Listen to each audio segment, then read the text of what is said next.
Sa kabila ng pananalasa ng Bagyong Opong, nakiisa ang mga tauhan ng Romblon Police Provincial Office sa repacking ng food packs upang matulungan ang mga naapektuhan ng bagyo sa District 1, Romblon Province. Magbabalita dyan si Patrol Woman Christine Lorenzo.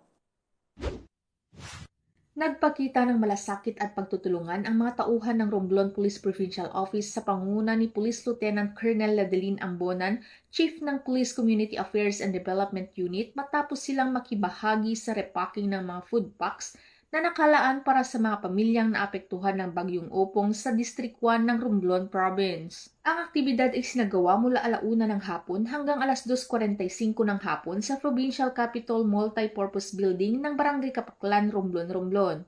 Katuwang ng kapulisan ang mga empleyado ng Provincial Capitol at iba pang voluntaryo na sama-samang nag-ambag ng kanilang oras at lakas upang matiyak na makarating agad ang tulong sa mga nangangailangan. Sa pamamagitan ng kanilang aktibong pakikiisa, ipinamalas ng Romblon PPO ang pangunahing pinahahalagahan ng PNP, serbisyong may malasakit, makatao, tapat at makabansa. Ang kanilang presensya ay nagsilbing paalala na ang kapulisan ay hindi lamang tagapagpatupad ng batas, kundi katuwang din ng mamamayan sa panahon ng sakuna at pagsubok.